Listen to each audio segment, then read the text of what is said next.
Okay, I'm live. Hey folks, Chuck Holton here.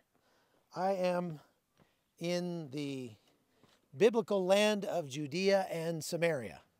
And I'm actually in Judea now. I'm on what is known in the Bible as the Mount of Blessing. I'm standing on it. That's pretty cool.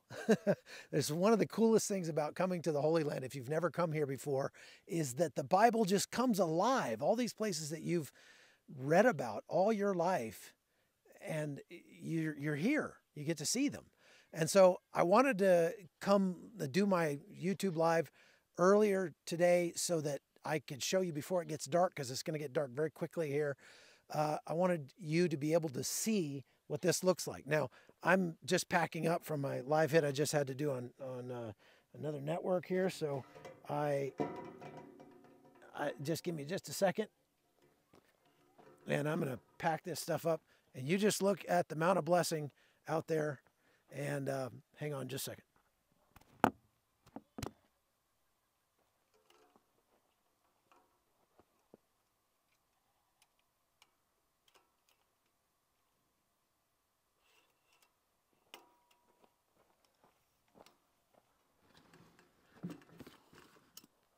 Prophecy being fulfilled as we speak. I tend to think that too. Well, good morning, everybody. If you're just joining us, again, I'm in Judea, which many people call the West Bank. And I want to show you something. Let me just explain a little bit about where I am here, and then I'm going to carry you around and let you kind of see what I'm seeing here, because why not? I don't want to do just regular stand-up news. I want to show you behind the scenes, okay? Bring you with me and let you see what I see as I'm making the news, right? So this settlement up here, this community, is a Jewish community that's been here for decades. And I don't think I can zoom in on it. Oh yeah, I guess I can. Look at that. Let's see if I can show that to you. Can you see that up there? Check that out.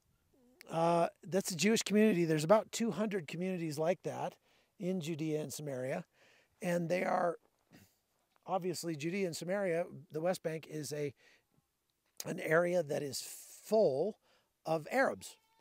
Not necessarily a bad thing. I mean, nothing wrong with Arabs per se.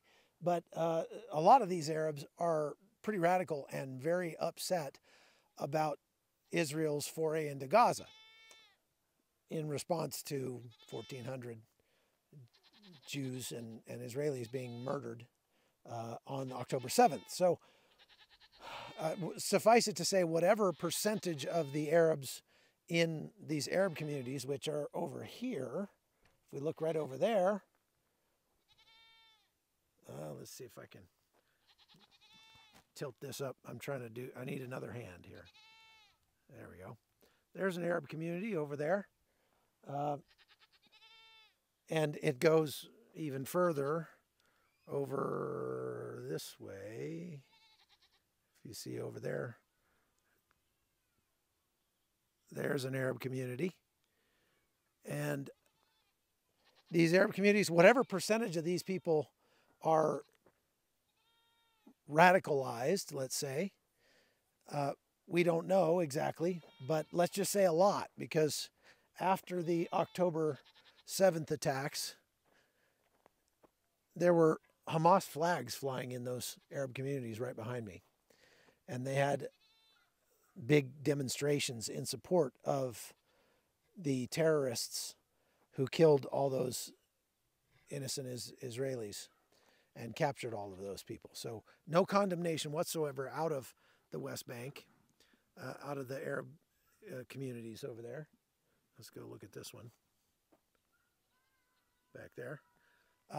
No condemnation whatsoever of those attacks. As a matter of fact, they celebrated them, and I was shown a video today of one of the leaders of the Palestinian Authority who manages that whole area saying, we need an attack like that in the West Bank. So, wow, holy cow.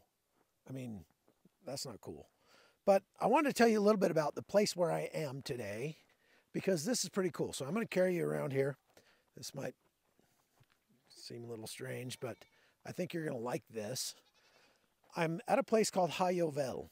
And Hayovel is a Christian community, very small, just a few families, that decided about 20 years ago that they wanted to come here and be a part of fulfilling prophecy from the Bible and support Israel and help with things that need help. Are you getting eggs?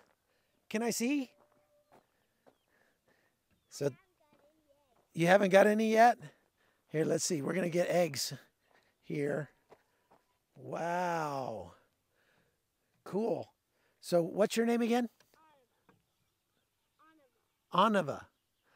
Okay, let's see you get some eggs. Anava is the daughter of Joshua Waller, who is the son of the guy who founded this whole thing. And he's got, how many brothers and sisters do you have? I don't have brothers. I have 3 sisters. Oh, 3 sisters, no brothers. So 4 kids so far. He's in his mid-30s. Great guy, great guy. These people are my kind of people, let me tell you. They love Jesus. They love other people. They want to do good in the world. They're willing to sacrifice and do what they're called to do in this world. Look at that beautiful sunset back there. Is that incredible? Look at that sunset. Holy smokes. So, well, Anava, did you find any eggs? You did? Let me see. Oh, bring them here. How many chickens do you have? I don't know. You don't know? No. Do you like living here? Yeah. Really? Yeah. You sure are cute. You got 2 eggs? That's not even enough for breakfast. You got 3 eggs? That's still not enough for breakfast. You just need them for making mayonnaise. You need what? You need them for making mayonnaise. Oh, you're making mayonnaise. Oh, okay. Isn't she cute? Hi. Is that your sister over there? Yeah. Hi. Yeah, you got lots of sisters. I saw some. Okay, I saw some boys climbing up on this roof over here. They looked really naughty. Who are they? Are they your friends? No. Yeah, they're friends. And They are your friends. yeah. Okay. And they're Isn't she cute? Well, did their moms tell them to get down? no. Oh, they didn't? Are they okay? Okay, I was afraid they were going to fall down off there. Okay, we're going to go meet you. Where's your daddy? He's over at Is he at the office? Okay, we'll go over to the office. All right. So I'm up here in this hilltop community on the Mount of Blessing. And if you look over there, that mount over there, let's see if I can zoom in on that. That mountain over there with the towers on it is the Mount of Cursing from, was that Joshua in the Bible? I'm learning all kinds of stuff. You do that when you come over here. I mean, I've been reading the Bible my whole life, and every time I read it, there's stories that I didn't remember seeing before. It's just that kind of book. It's a living document. This place, now these Christians don't own this land. This is Jewish state land, but they've been allowed to come out here and help. And you see here, Hayovel, Heartland Volunteers. That's pretty awesome. These guys come here and they just basically showed up and said to the Jews who live in this area, we want to support you. We love you because we're commanded to, and we want to help you. And they were like, why do you want to help us? And they're like, because we're supposed to. And we love Jesus, and Jesus loves you. And they're like, you cannot steal our souls by proselytizing out here. And they said, that's okay. We just want to help you and want to love you. And yeah, so that's what they've done. And they've grown acres and acres and acres of these grapevines. So look down here. Is this amazing? These grapevines just go on seemingly forever. I'm going to put the camera up as high as I can, see if you can see over these. Let's see.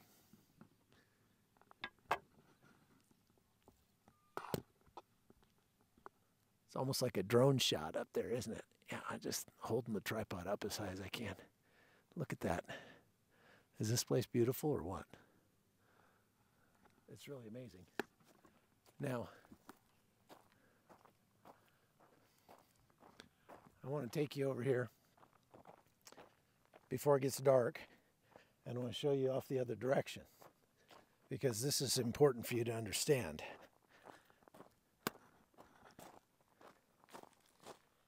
Like I said, the Arabs who live right across on the opposite hilltop right over there, just above those grapevines, that little community, fairly good-sized community, that's the outskirts of Nablus, which is an Arab city in Israel.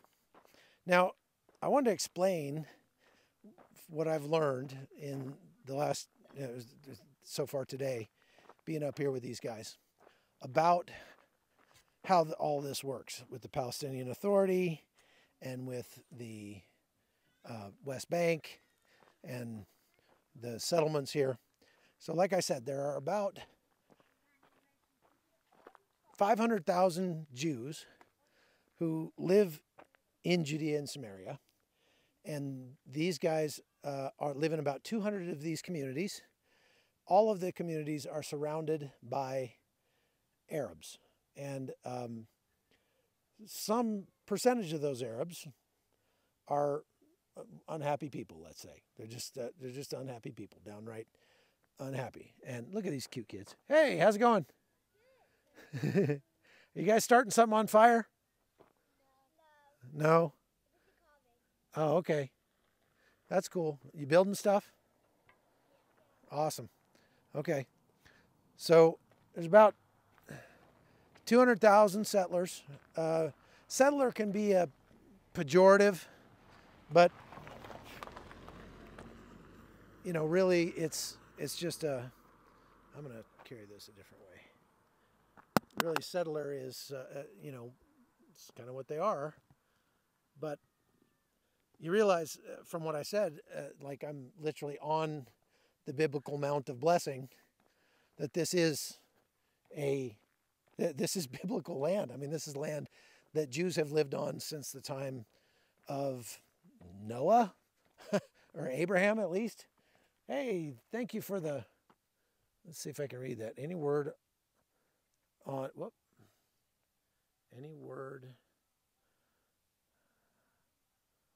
Modi'in, have friends there.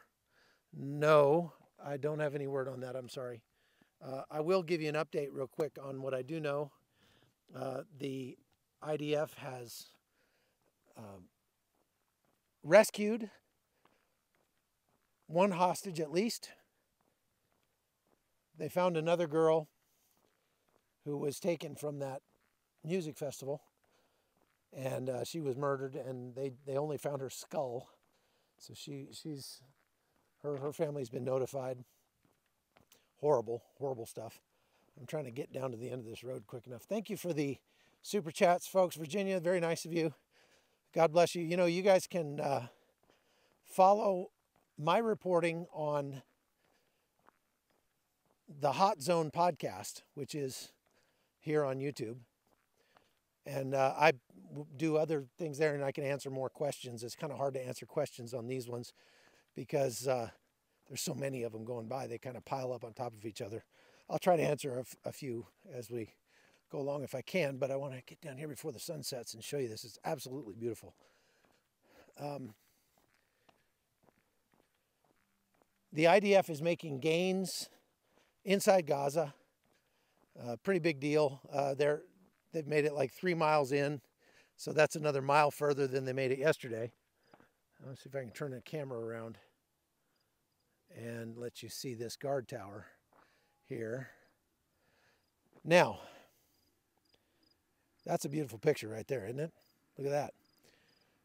Now, I want you to ask yourself, why do these communities, these hilltop communities of Israeli Jews, have to have guard towers? Glenn, hey, how you doing? Yeah, I'm with these guys here. Media.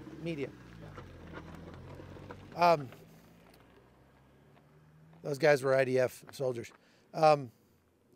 That community over there, that Arab community, doesn't have any guard towers around it. Doesn't have to have armed security or anything like that. Why is that? That's because the people that are in this community over here don't attack those people. They don't threaten those people. But those people very often threaten and attack people in this community. And so they have to have guard towers. They have to have 24/7 watches. They have to have cameras. Whoops, sorry. I just kicked the tripod. I'm going to go up here. And I'm going to set up right here where you can see this awesome sunset go down over Tel Aviv in the distance. That is beautiful. Look at that. So we have a guard tower here, and they've had to run 24/7 roving guards and patrols and stuff since October 7th. They are very worried because these settlers typically are not heavily armed, despite what you may have heard. And I can't zoom, yeah, I can zoom that in. Look at that. That's actually, I don't know how far I can zoom in, but that's actually Tel Aviv in the distance. And the sun is going to go down right behind the buildings of Tel Aviv. Now, I'm going to be really quiet for a second. Maybe you can't hear this, but I can hear it. There's a Muslim call to prayer happening in the community right across the valley. Hang on.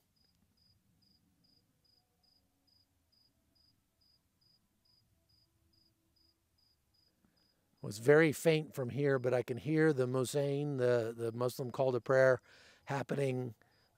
It's echoing up and down the valley where these Arab settlements are over here. Now that is a screensaver photograph right there, isn't it?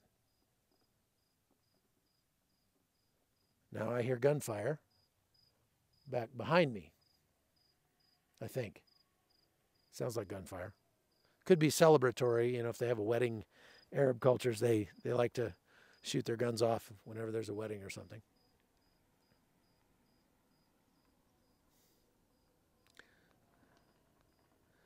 Crutch, if you can send any questions or anything, I can't read the comments again. When I do it on my phone like this, they pile up too much. I'm just letting you watch the sunset over the Mediterranean right behind Tel Aviv. And I don't think you can see those buildings. Well, I don't know, maybe you can. Hard to say. From my vantage point, you can see them. But I don't know if the detail is good enough on your side of the stream. Anyhow, if you'd like to support CBN News, you can go to cbn.com and donate there. You can donate here on the Super Chat or Super Thanks or whatever that's called. And why does the guard tower have no guard? Well, that's because I was just about to get to that. They had to move it out because the Arab communities are encroaching on this land. And here's a secret that nobody really talks about. I'm going to have to cut away from the sunset for a minute to take you over here to this Arab settlement. So if you look at that Arab settlement, it looks like a pretty good-sized town, but what you'll notice is that there are very few lights in that community, and that's because almost all the buildings in this community over here are empty. There's nobody living in them. It's essentially a ghost town. Now, those are all new buildings that were not there just a few years ago. So why aren't there people living in them? I'm sorry for the shakiness, folks. I'm trying to straighten this up a little bit. Well, there are not people living in these settlements because they build on top of that mountain, they build a settlement there so that the Israelis or the Jews cannot. They just build empty buildings all over out here to try to take that land away from the Jews. Now, there is an agreement, the Oslo Accords stipulated that this area would be divided into 3 zones. They call them A zones, B zones, and C zones. A zone is a zone that only Arabs can live in. As a matter of fact, Israelis are not even allowed to enter into A zones. And if they did, they would summarily be killed by the people who live there. If I went in there, I would be killed. I drove right up to one of those signs today, and it literally says on the bottom of the sign, you're entering an A zone. Israelis are prohibited from entry. Your life is at risk, or something like that. You may be killed if you enter. And so A zones were set aside specifically for Arabs to live in, and the Palestinian Authority manages those areas. The B zones are like transit zones where Israelis can go through there, like to get to somewhere else. Like I had to drive through a couple of Arab towns to get up here. Those are B zones, but they're not allowed to live there. So Jews can go through there, but they're not allowed to live there. And C zones are places where Jews can live. Now, Arabs can also live in C zones and can enter C zones. This is the difference. So you've probably heard that the West Bank represents apartheid in Israel, and the Israeli government is engaging in apartheid against the Arabs. Well, that's actually exactly backwards. It's exactly opposite, because here in the West Bank, Arabs can enter the C zones. Arabs can enter these settlements where Jews live. As a matter of fact, if you look over here, this settlement up there, that's a Jewish settlement up here. Almost all of those buildings were built by Arabs. They were hired to come in and build those buildings, and they were happy to do so. They can make good money working in Jewish settlements. So the Jews just want to live here in peace. And this is, they're not living there illegally. That's C zone land. So in C zones, Israelis are allowed to live, and they are. But the Arabs now are moving in to C zones and establishing settlements. Now, we'd have to go way out there to let's see, this hilltop over there, right there. No, where is it? Right there. That hilltop. That's the edge of the C zone, and the Arabs, it's just down below that. The Arabs have come and built a house and started putting in roads and building houses in the C zone where they're, like, legally under international law not allowed to be, not allowed to live.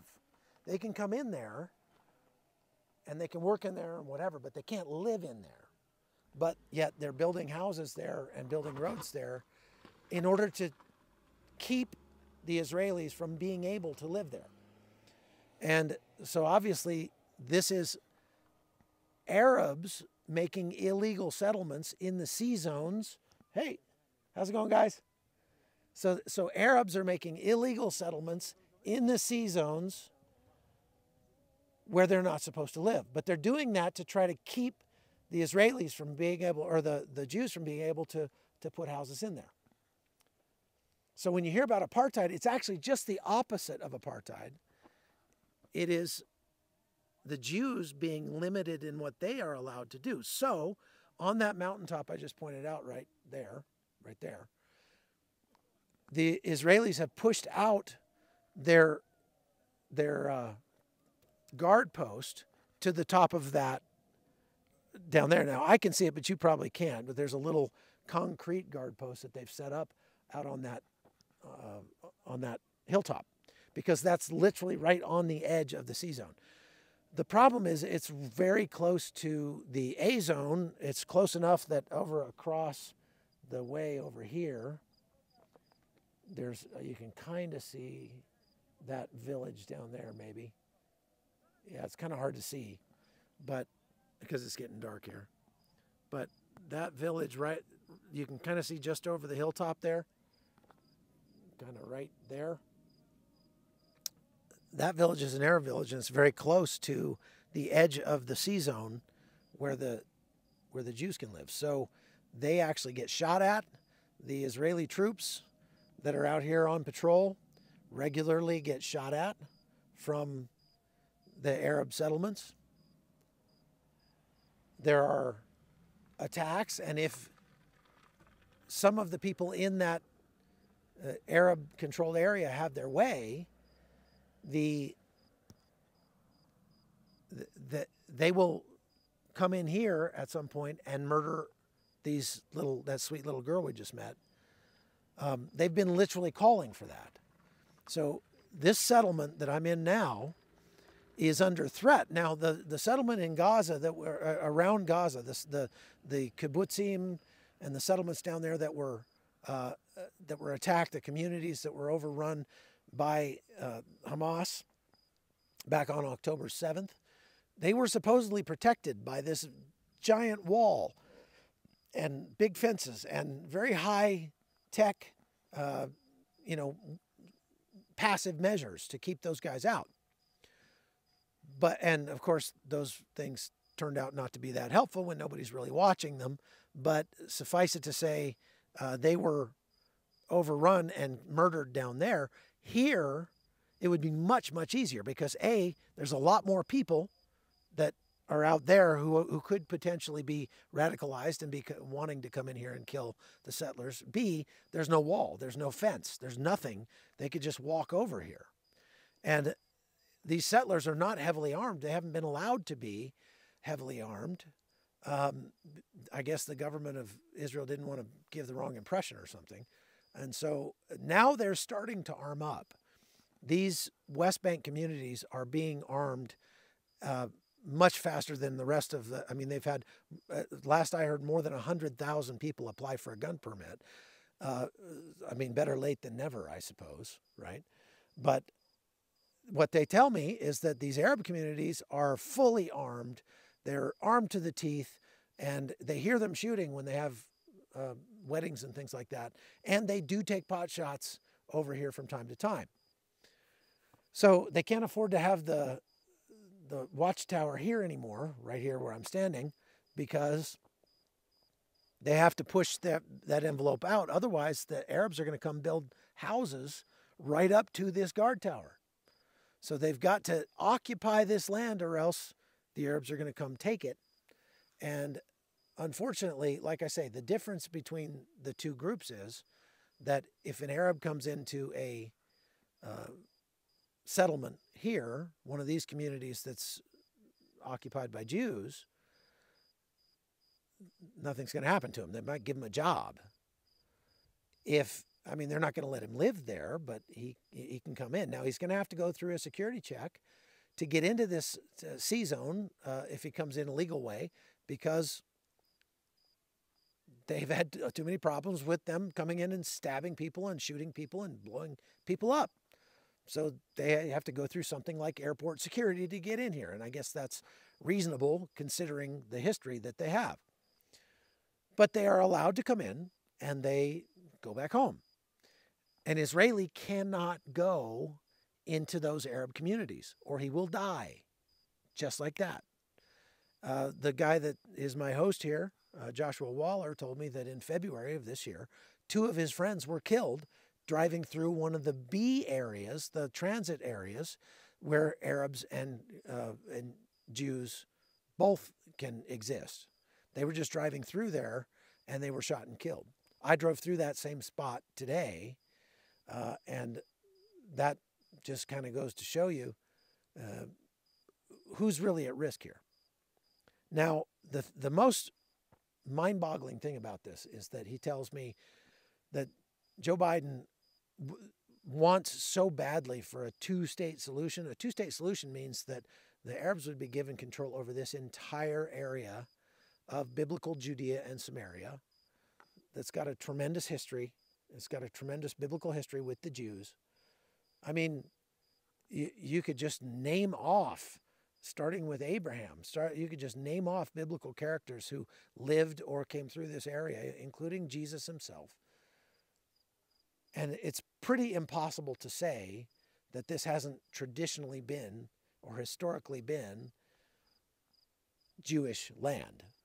Judea, what does Jude stand for? What does that mean? Judea. It means Jewish. That's where that word comes from. I'm seeing some black smoke rising over the Arab community over here off to my left. It's pretty dark over there. I don't know if you can see it, but there may have been some sort of altercation or something over there.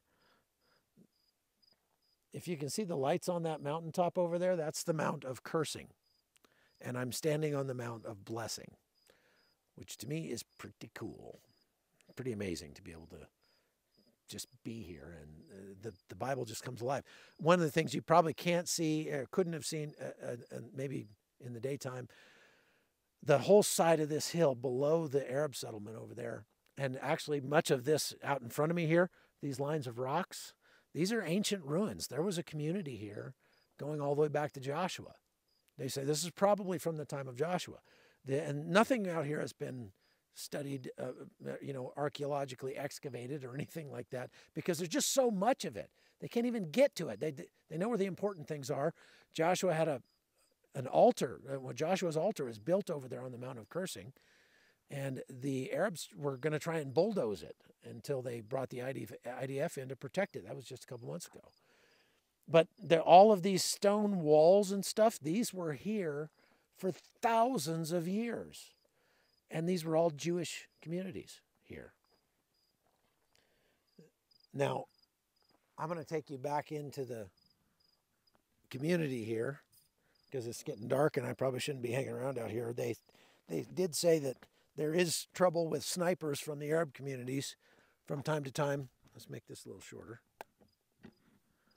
There is some trouble with snipers. As a matter of fact, all of the guards, which are just members of the community, the guys that pull guard. I don't know if you're a fan of prepper books like I am, but this community really strikes me as the ultimate prepper bastion up here, because these guys have got to be ready for anything. The only thing is they're not allowed to be armed, which is pretty scary, because essentially if you're surrounded by, just right here where I'm standing, there are 250,000 Arabs surrounding this place. Now, don't hear me saying that all Arabs are extremists, because they're not. And I know quite a few Arabs, and I've even talked to some on this trip since I've been here, who are just fine. They just want to live in peace like everybody else. But there is a contingent of them who are definitely extremists. How do I know? Because they go on TV and they go on YouTube and stuff, and they spout this stuff like the leaders of the Palestinian Authority over there did, that says, we hope that we have another October 7th someday soon here in the West Bank. They're calling for it. And if that were to happen, there's a 250,000 Arabs surrounding this hilltop that I'm on, and there's no fences. And the people up here are essentially defenseless. They don't have weapons, and even if they did, you can't fight off the 250,000 Arabs. I'm sure it wouldn't be that many. But suffice it to say, it's a really bad day for these people up here if something like that were to happen. That's just all there is to it. So, really fascinating. You see all these are all grapevines here, planted by this Christian community, Ha Yovel. And if you want to come and help these people, they have trips.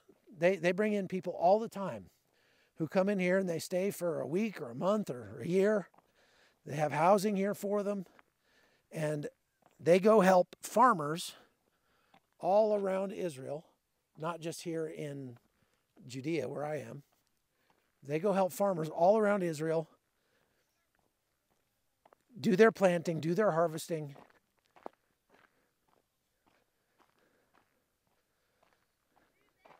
And they just want to help the Israelis, to help the Jews, because they feel like that is a fulfillment of biblical prophecy. Ha Yovel, Hayyovel. Okay, now I'm going to try to see if I can find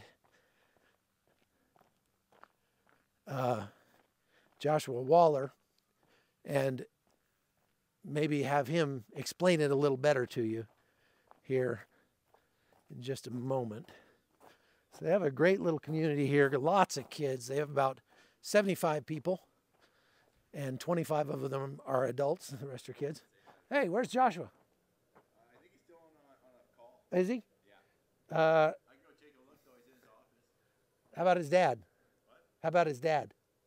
I can go look for him. Okay. I'm trying to find somebody who can come explain to me what Hayovel is. You want to do it? Yeah. Give me a second. Okay. These guys said that because of the threat now, they have had to do evacuation drills with the family and the kids. And I imagine that's a little confusing and maybe scary for the little ones, but necessary after October 7th, especially with people calling for a repeat of October 7th here in the West Bank. I'm setting up the tripod here, so bear with me. So this is the kind of behind the scenes look I wanted to give you.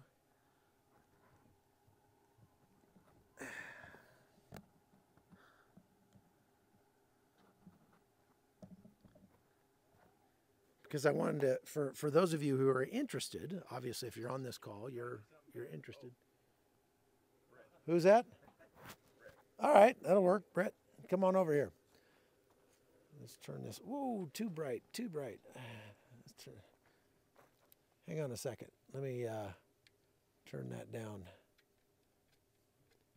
It's going to get kind of dark here. We're on YouTube Live right now. Okay, so come over here. Yep. And introduce yourself. I'm Britt Waller. Britt I'm Waller. the operations. I work in operations here at Hayovel. I'm the logistics manager, so all the ins and out of vehicles and all that. Wait, are you the twin brother? No, I'm not. Josh and I look a lot alike, but I'm actually 8 years younger. So okay, yeah, you I'm do. one of the You guys Wallers do then. look. Yeah. Okay, so one of the Waller family. Explain to me, who is the Waller family? What is Hayovel? Mm-hmm. Yeah, so my dad started the organization almost 20 years ago now.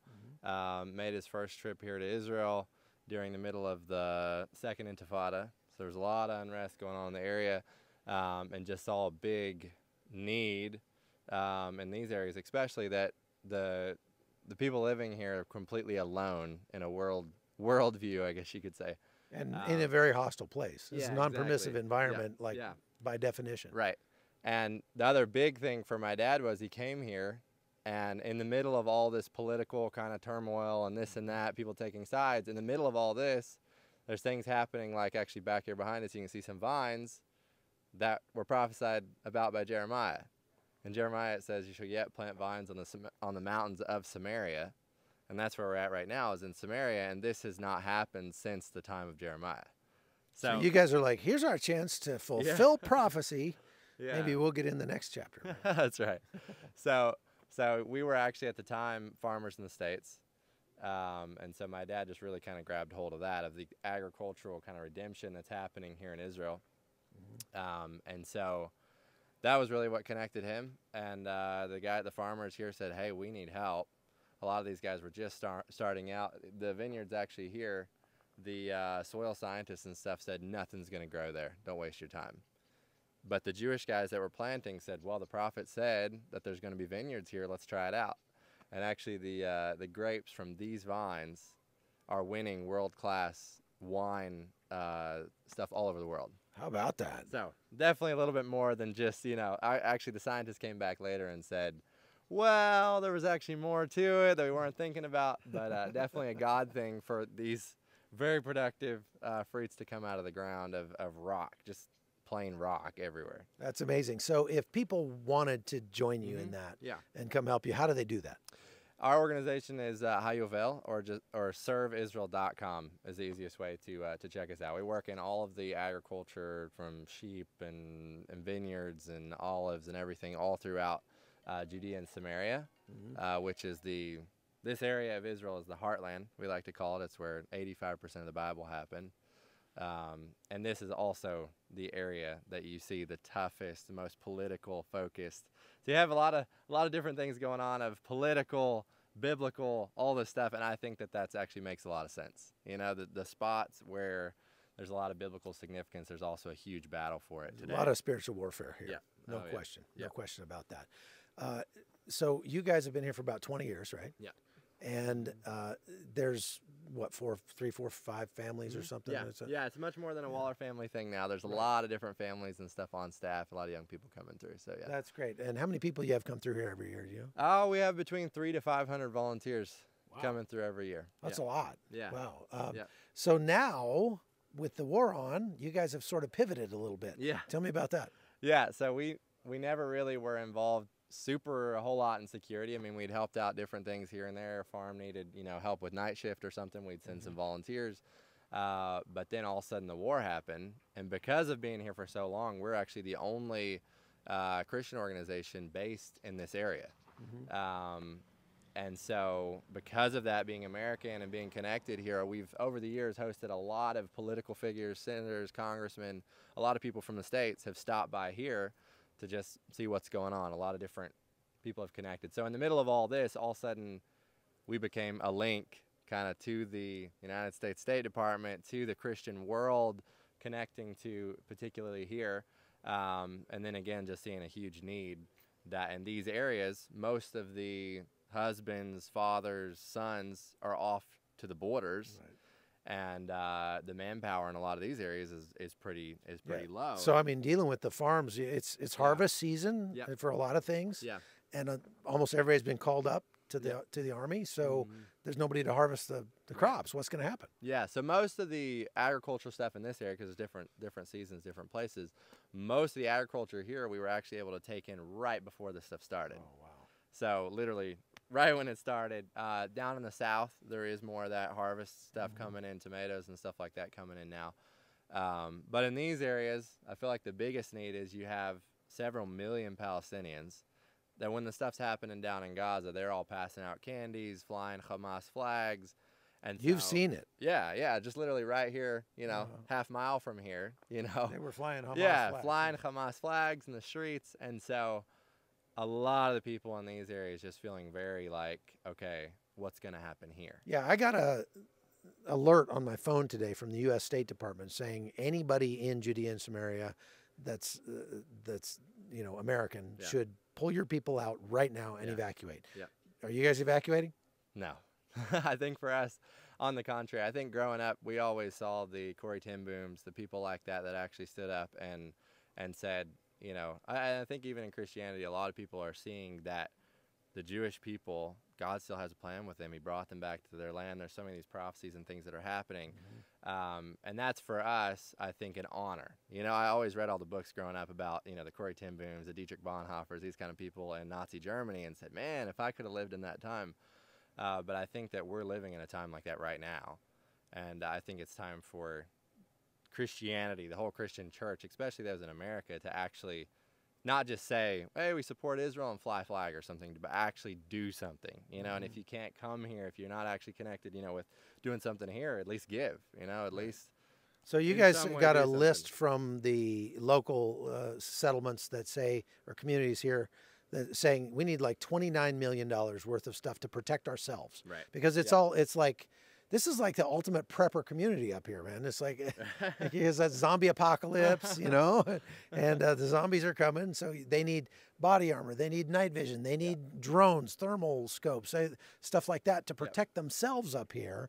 And they put together a list of what it would take to protect these communities. It was like $29 million worth of stuff. So you guys are trying to raise that money. That's a big goal for sure. Yeah. Huge goal. How's it going? It's going really good. Thankfully, there's a lot of people all over the world that have connected. And I would say, I grew up in Tennessee. We had guns, we had ammo. In Tennessee, we say, you have enough bullets, to match your body weight is kind of the going thing. Is that all? That's a good start, I think. That's a good start. Over here, that's not the thing at all. And that's actually what we've run into a lot here is just a lot of places are completely unprepared. And so seeing that need, wanting to actually step in and say, hey, we want to help with as much as we can, and bringing in this crucial kind of equipment. I mean, we donated a thermal drone to one of the communities, and 2 days later it was used to stop 2 guys that were trying to infiltrate to commit a terrorist attack in that community. Wow. So just something like that, like without that, who knows what could have happened. You've already saved lives. Yeah. So if people want to give to that, is serveisrael.com? Yeah, they can go to that, or it's Operation Itai is what we're calling the name. ITTAI. ITTAI. Yep, OperationItai.com. Because Itai in the Bible came non-Jew who joined David. King David. Yep. And said, I want to help you guys. Yeah, and David said, the whole deal in the story with Absalom.